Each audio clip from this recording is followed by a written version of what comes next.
星空等天就不开开，那龙大的马来岁月，没得要天，用计算切开没把的，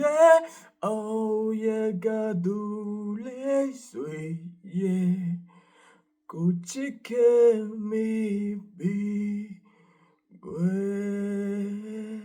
အားလုံးမင်္ဂလာပါကျွန်တော်ဂျေးဖြစ်ပါတယ်ကျွန်တော်ခုနက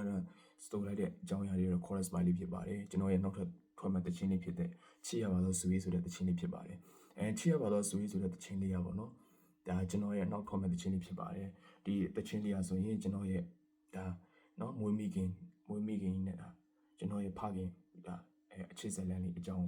ရည်ရွယ်ပြီးရေးဖွဲ့ထားတာဖြစ်ပါတယ်သူတို့နဲ့ဒါသူတို့ရဲ့ပေါ့နော်သူတို့နှစ်ယောက်ရဲ့ဒါအချစ်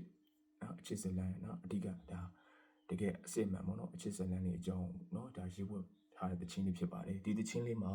ကျွန်တော်အနေနဲ့နော်ပထမတော့ဒီတခြင်းမှာကျွန်တော်အနေနဲ့အကြောင်းအနေနဲ့အများကြီးထည့်လာကြောင်းဒါ10မိနစ်17မိနစ်12မိနစ်လောက်ဖြစ်သွားနိုင်တယ်ပေါ့နော်အဲ့ဒါကိုကျွန်တော်ကနေပြီးတော့ဒါ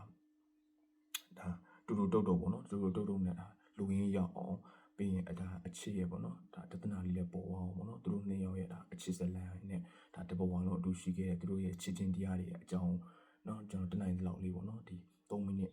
4မိနစ်ပတ်ဝန်းကျင်လေးနဲ့ဒါကျွန်တော်အနေနဲ့အတန်းနိုင်ဆုံးရေးဖွဲ့ထားပါတယ်နော်ဒါအတန်းနိုင်ဆုံးတည်ဆူထားပါတယ်ဒါနောက်ထပ်ထွက်မှာပေါ့နော်ဒါချစ်ရပါတော့ဆွေးဆိုတဲ့တခြင်းလေးကိုလည်းဒါအားပေးကြပါအောင်လို့ကျွန်တော်ပြောလိုပါတယ်နောက်တစ်ချက်ကပေါ့နော်ကျွန်တော်အနေနဲ့ဒီချစ်ရပါတော့ဆွေးနဲ့ပတ်သက်ပြီးတော့ပေါ့နော်ဒါကျွန်တော်ရေးတဲ့တခြင်းတွေမှာကျွန်တော်ရည်ရွယ်ချက်တွေရှိပါတယ်ဒီတခြင်းလေးရဆိုရင်လည်းပေါ့နော်ဒါကျွန်တော်မိဘတွေကဒါအတိဒါတကယ်ပေါ့နော်ဖြစ်ရမှန်ဟိုရေးခဲ့တာဖြစ်တယ်လို့ဒါနောက်ထပ်ပေါ့ဒီတခြင်းလေးကိုနားထောင်မဲ့ဒါဒီချစ်မိတ်ဆွေတွေကိုနော်ဒီတခြင်းလေးကိုနားထောင်မှချစ်ရတဲ့လူတွေကိုလည်းကျွန်တော်ကနေပြီးတော့ပေးခြင်းတဲ့ message လေးရအောင်နော်ချစ်ခြင်းလေးရအောင်ကျွန်တော်တို့ကတဘောလုံးပေးဆိုပြီးတော့ကိုချစ်ရတဲ့လူတွေနဲ့ပေါ့နော်အတူတူကရှိနေဖို့အတွက်လေအတူတူကပေါ့နော်ဒါဘယ်လိုအချိန်မျိုးမှမဆိုချစ်ခြင်းတရားအနေနဲ့အတူရှိနိုင်ဖို့အတွက်ဆိုရည်ရွယ်ပြီးတော့ဒီတခြင်းလေးကို